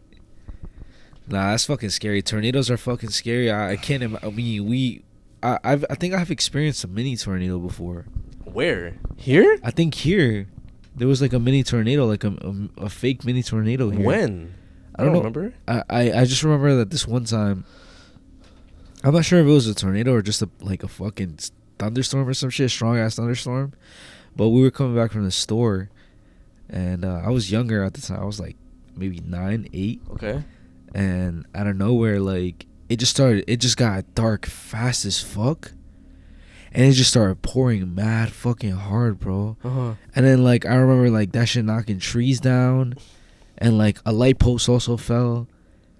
And I'm not sure if it was like a tornado or some shit, or it was just a bad like thunderstorm or some shit. Mm-hmm. But that shit literally happened, and it was scary as fuck. So I can only imagine what an actual tornado feels like, bro. I was just about to say, bro. Yeah. Yo. I'm telling you right now, guys. There's a lot of scary tornado footages. There's also another one that I'll probably bring up in a future episode if you guys like me talking about these shits. It happened in 2011, so let me know if you guys want to see that. One of the scariest like videos found on the internet. Okay. And it was basically this elderly couple. The husband was recording I don't know if it was the husband or the wife. He was recording a tornado, and it was heading closer to their house. And I don't know, it's just like, oh my. And then I'm pretty sure, I think just the wife passed away. But that shit literally, like, destroyed their whole house, bro. Not gonna lie, you have to find it, bro. You have to find Fuck, it. I need bro. to see this shit, bro. Yo, I got you right now. I'm trying to find it.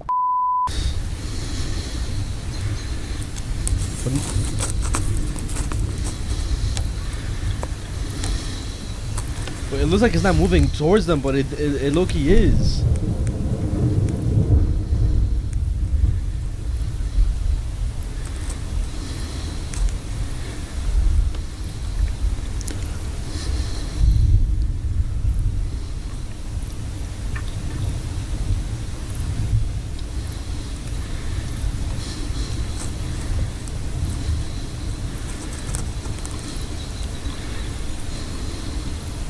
Bro.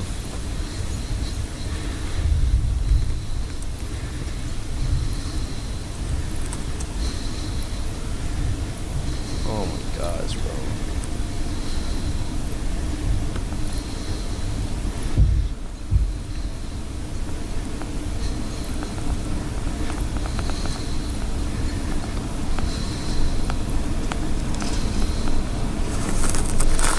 Oh.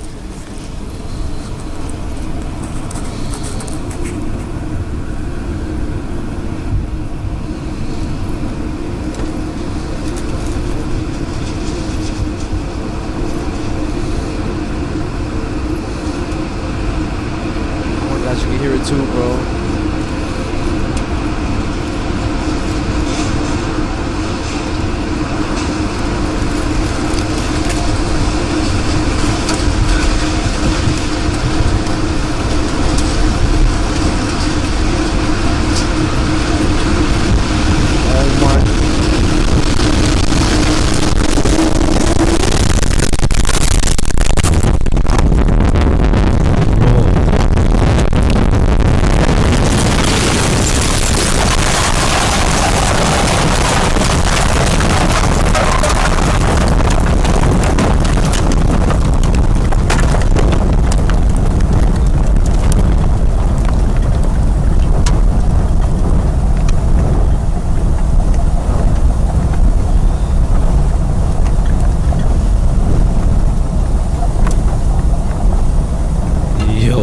Shit was insane, bro. Am I Dead or Not? Tornado survivor shares story as a warning about severe weather safety. Clem Schultz was capturing video of a tornado in Fairdale, Illinois. So this happened in Fairdale, Illinois. Okay. April 2015 when it directly hit and destroyed his home. I wonder, am I dead or not? Well, you can't hurt when you're dead, and I hurt, so I'm not dead. Schultz recalled, I was spared from the tornado. My wife wasn't. Fuck. Okay, yeah. Oh So my his wife ended up gosh. passing away, but he survived, bro. Nah, if you see bro, it looks so fucking calm, but then as soon as it got right there, bro, you saw how quickly it was destroying what was in front of him. And how loud it got. Yo, that shit ain't no joke, bro. One of the most disturbing episodes of Mujer, Casos de la Vida Real. If you guys don't know what that show is, it's a show that portrays real life stories and it gets dramatized. And this episode was En Trámite de Adopción. So basically what this was is this boy, his name is Adrian. Okay. And you watched the same episode. I watched this episode. I know what you're gonna talk about. It's a fucked up episode. I know, that's all I know, guys. So just be prepared. So this boy, his name is Adrian. He's an orphan, and he's praying to God, hoping that he gets like adopted and stuff. Praying.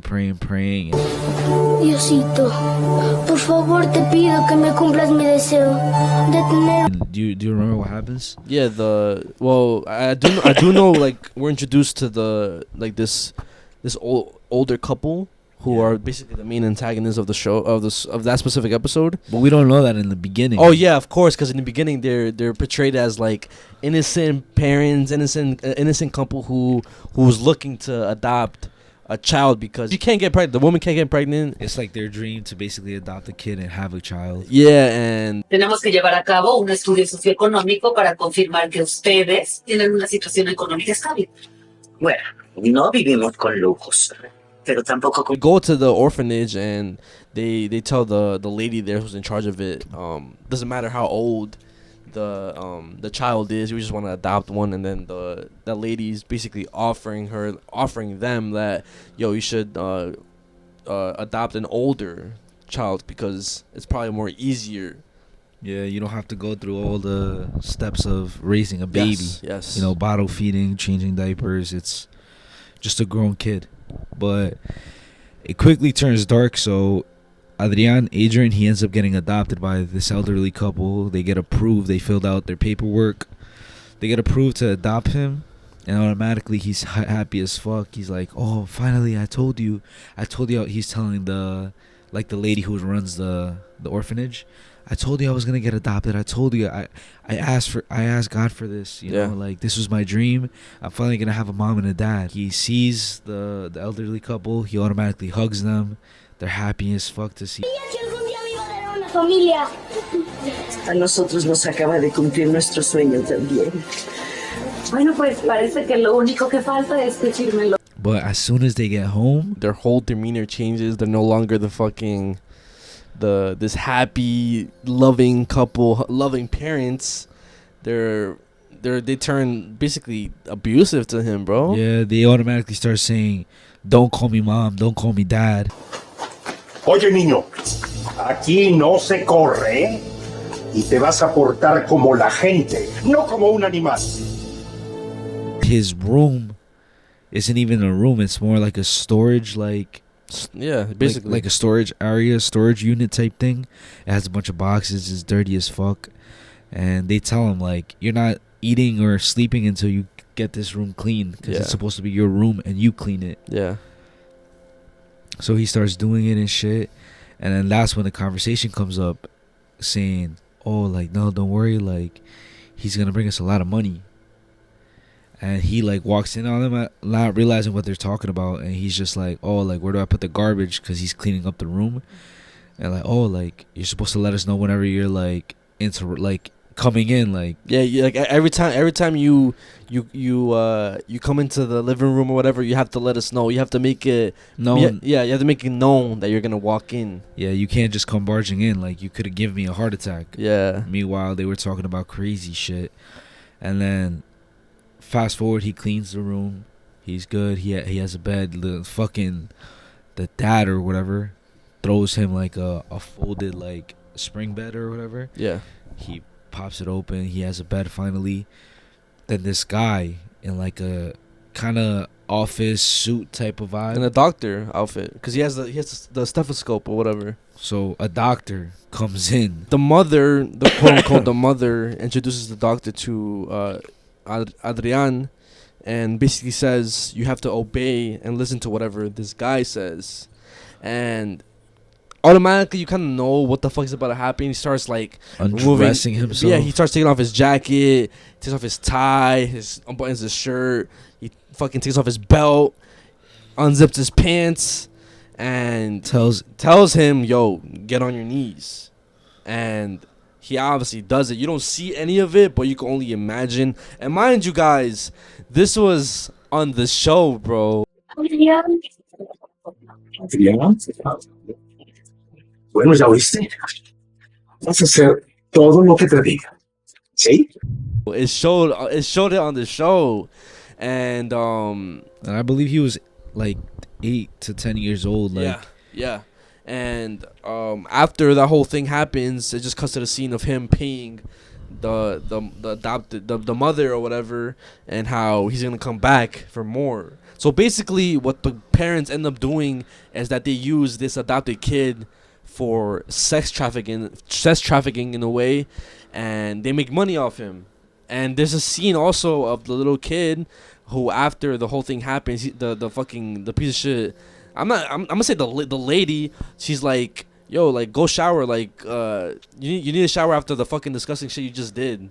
And then when you see the kid walking, and he's like limping. Yeah, he's holding like his butt. Yeah, because he got. And luckily, I believe towards kind of the end of the episode, he ends up escaping and going to the orphanage. He tells the lady there what the fuck is happening. Like, I never want to be adopted. Those are not my parents. I hate them, this and that. And it just ends with no justice given to those motherfuckers, because I believe they end up escaping. There's no like. They start panicking like, oh, he's gonna snitch. We gotta get the fuck out of here and shit. It's scary because that's real life shit that happens outside, bro. Like, it's so fucked. That shit was so. I did not expect when I watched that, bro. Nah, me either. Like, I did see like clips and stuff saying this is the most disturbing like Casos de Vida Real episode, and I thought it was gonna be like another like, just because we have seen a lot of disturbing shit. Yeah. But when I saw that, I was like, yeah, this is definitely top 5, top 10. And I don't know if you know, the kid that plays in that episode, he's the same kid who plays in La Misma Luna. Yeah, under the same one. Yeah, I know, I saw it. He's been in a lot of like a lot of shows. Really? He's been in like a couple Rosa de Guadalupe episodes. My last topic is gonna be something that's happening in California right now. So right now, Google Images in California are basically going viral because they have been seeing a lot of help signs and a lot of basically warning signs. LAPD, human trafficking. Well, what the fuck? Help. And it's all over Google Images. Like, if you search up a specific types of coordinates, this is what shows up. Help, traffic, help. What does that say? Help, FBI, I think. Federal. Tráfico humano. What the fuck? Yeah, and it's crazy because it's right next to shipping containers. And people ended up, like, interviewing, like, locals in the area. Most of them are, like, homeless people, but there was this homeless lady who said that there's this guy, his name is Jose. And a lot of people are pointing their fingers to this guy named Jose, and nobody knows who the fuck Jose is. Mm. But apparently Jose is the one who has been doing like these signs and shit, and nobody seems to want to really like give any answers as to exactly what's going on or why he's even making these signs. Serious messages seen from the air in downtown Los Angeles. The vacant lot is located east of the LA River near East Cesar Chavez Avenue and North Mission Road, and as you can see, words including help, LAPD, and Trafico were spelled out using construction materials and debris. The messages went viral on social media and sparked speculation about human trafficking, since the lot is owned by Union Pacific and is close to a shipping yard. But authorities say there's no evidence a crime happened there. The LAPD says there's a known transient who's been trespassing and creating the messages for a few years now. They say that they have spoken to the man and he's refused housing or a mental health evaluation. Now, I saw these pictures online this weekend on social media, and it was amazing. Within, say, an hour and a half, people had gone down there. Yeah. We're getting like ground level shots, trying to figure out what's going on and saying, it doesn't look like anything's happening. Yeah. And even the FaZe people, FaZe Ron, Lacey, Yeah. they went to see the area, but when they got there, a random ass truck, bro, a pickup truck with tinted windows pulled up on them and said, "You gotta get the fuck out of here." No way. Right here, bro. Joe, look under you, Drew. No, hell. Look under you. Look at this. Oh my god. Yo, look, there's a giant one that with is. pipes. Yeah, bro. Look. Wait. No, it says like pipes. It's right here. The big black pipes. Yeah, look So at they're the like right small here. ones. The small ones say right in. What's going on right now? Wait, can they see? I can't see what they're seeing. Yo, there's someone who has a drone. Yo, look, someone. What is she saying? What is she saying? The dog that was here is not here anymore. Yo, there's a drone. I can't zoom in on it, Chad. Do you see? Oh my god. Look at my thing. Look right up there.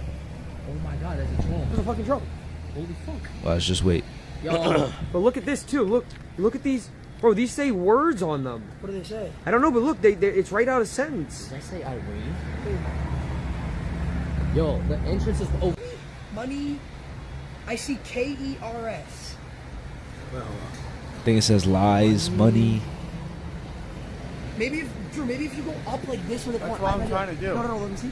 Chat, see if you guys can see what it says. See if you guys can see what it says. Yo, I'm gonna be honest. Was like, it? Bro, there's no way. Fuck. Let's backtrack a little. What is it? What do you think it says? I see money. I see lie. I don't know the other ones. It's a little hard to like see what the fuck it says.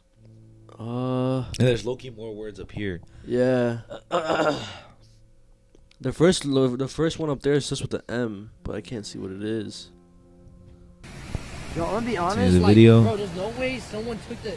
This would take so much time, and if they actually needed help, like they could just leave by then, no? Yo, that guy who had the M3, that's Sweater God. For real? He said he knows how to get in, but he's banned on Twitch. He can show us. Bro, you get in from there. The more we stay here, the more we. Is there any chance you'd like to do an interview for our documentary? Uh-oh.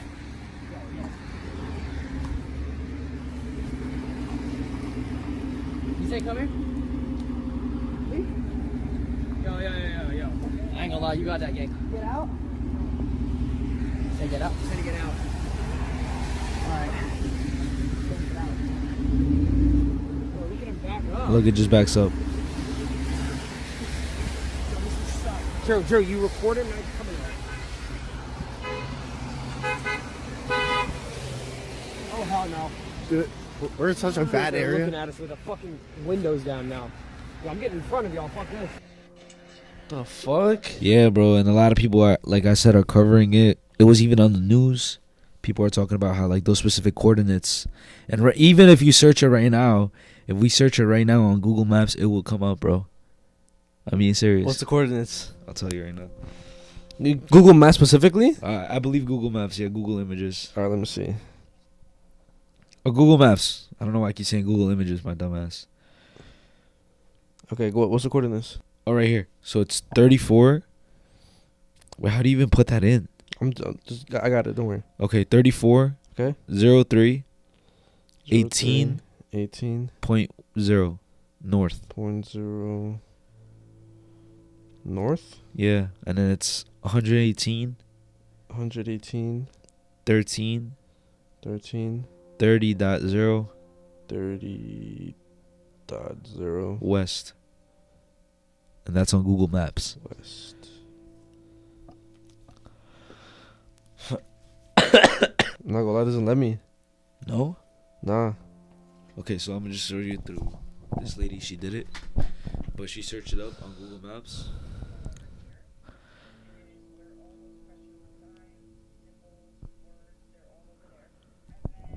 Who's right there next to it?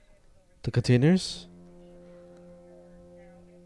What the fuck?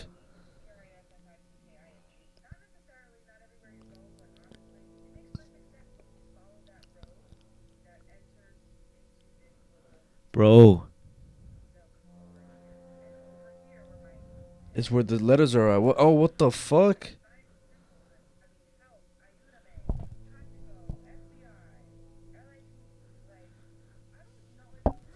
Bro. Yeah, so a lot of people are saying it could be human trafficking. You know, people have said before that they hear like screams off of shipping containers and stuff. And there's been multiple cases of like people being like found in shipping containers. No, So- yeah, I know, I remember. So, bruh, that shit is low key. Maybe more shit might come out, bro. And this, because this is only the beginning of it. It's recent, yeah. It's really recent. Right now, it's going really viral. Yo, guys, if you guys are in the LA area and you happen to see that location, obviously be safe while doing it. If you guys go over there, send us a video or something of you going to that place. Let us know what happens, or if there's any updates on it, please let us know. But yeah, guys, that does conclude episode 138. Hope you guys enjoyed. Sick but as shit. Before we do end the podcast, you already know Patreon shoutouts and supporter shoutouts. Shout out to Brian Barrios, Alex, Diego Aguilar, HTX.Lisbeth, Anthony Gomez, De La Chupo, Juliet, Mike Oxlong, Misery.Daddy, Yair Torres. Shout out Anita Dick and me. Yo, guys, this is even worse when I was sick. Purgatory, Sweaty Butts, Uvia 2006, Yovi Santiago, Lobo 33, Josh._.0103, Tu Papi El Comal, Juanita Lascano, Tiana Martinez, 88 Falling, Arnulfo Mendez, Brian Esquivel, Gustavo, Deku, Anita, Tita, Brianna and Marcos, Nadia Alston, Annalisa Melculo, Leslie with the pink hair, Chiquilina Lopez, Stephanie Perez, De La Comestola, Anaí, Alvaro Morales aka El Ceviche, The Troco, Pat My Ass, Yola Prietro, oh my god, Jason, Juan Medina, Jesus Chavez, Pascual Zuniga, Dixon Mayas, Jose Aguilera, Jaime Aurel Bavera, Abel Mendoza, Miguelito, Jennifer Montelongo, and that's Space Guy. We fucking love you guys. Shout out to KVAWNN on Instagram. Hey Messiah, today's my 18th birthday, and I just wanted to ask for a birthday shout out on the upcoming episode. I love watching the podcast. It's one of my favorite things to watch, and it's really helping me out with things in life. Happy 18th birthday, bro. Hope you enjoy. Happy do birthday. not if you get drunk, do it responsibly or whatever, even though we do not condone drinking underage or whatever. To you. Have a safe birthday, bro. My fault, yo. I'm dying. Shout out to Anaí Garcia. Around this time of year, but 2 years ago was the time when you guys' podcasts TikToks appeared in my For You page. I decided to watch y'all's podcast on YouTube, and for the life of me, this podcast became one of my favorite ones to listen to and watch. I be listening to y'all whenever I'm getting ready for work / college. It feels like I'm on FaceTime with y'all and listen to y'all's cheeseman on scary stories.